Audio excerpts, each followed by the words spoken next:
Hey, what's up YouTube? It's your guy Platinum 83. Just wanted to make a quick video. Uh, this last one I did when I showed back up from Texas. I was driving my truck around earlier about 2 hours ago, and I was in a construction zone. And a young gentleman, I heard some tires squealing in the back of me, and he locked up, of course, his tires.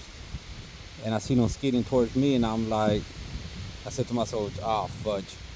So he did not stop his car on time, and he rammed into the back of my truck, only owning it for about a month already. And the only damage that he did was a little bit of scuff mark right there, which I can get that off with a rag. And Tony, and my ball. He got it dirty right there, but luckily I always like to put a hitch on all my vehicles, and that's what prevented from my truck getting messed up. That is just dirt right there. So yeah, I just figured I'll make a quick video. 3 weeks into owning my truck, well, having it with me in California, somebody ran into the back of my truck. Well, yeah, kind of sucks, but nothing happened to me. His car, his bumper grill was like literally like up to right there where you can see that scuff mark right there. It was like right there, and that was already there. In case you're wondering, that was already there when I bought the truck. I didn't do nothing to my truck, and he was a nice young gentleman. He was, kept on asking if I was okay, and I told him, yes, I'm all right. Trust me, I'm all right. And I asked him if he was okay. He was like, yeah, I'm okay. So, long story short, I told him, look, dude, like, it's gonna fall back on you. It's not gonna fall back on me. I'm not gonna be a ass about it and be like, give me your insurance for something that nothing happened to my truck. So, I told him, if you want to let it be, but you're gonna lose that one. And he was like, yeah, I'm good. So when I pulled away, I yanked the whole front bumper of his car off.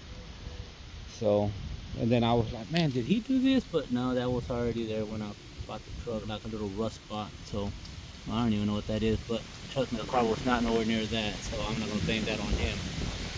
So, because he didn't even come close to anywhere in my bumper. So for a lot of people that have trucks and they don't like to put hitch, maybe this would be a good wake-up call. Put a hitch on it. My last truck, my 17 that I had, same thing. There was a car behind, there was a truck behind me, and there was a car behind that truck that was not paying attention and hit that truck, and that truck ended up ramming to the back of my truck. And she had a metal bumper, the ones that sell, I guess, on, I don't know, on Amazon. Really, it's not just for looks, more the way I see it. And she was more worried about damaging my bumper. I'm like, ma'am, you didn't do nothing to my truck. She's like, yeah, I got that metal bumper in the front. I'm like, I'm sorry to tell you, but that thing is bent though. Not metal bumper, but that metal tubes on it. I'm like, that thing is bent. And she looked at it, she's like, oh my God. So yeah, that's why I always have a hitch on my truck. That's one thing I automatically put on my truck, is a hitch. My Tahoe has a hitch. So I wanted to show you another quick thing that I did to my truck. Was I ended up putting dark tint in my front windows. It's 5% in the back, which it already had that, and I put 15% in the front. So I was gonna put the windshield, but I didn't figure I didn't want to go all out with that. So my next step, well, sorry about that, is put my leveling kit on it, and that's about it. For now, until further notice. But all right, guys, just figured I'll make a quick video for my new accident on my truck. Later.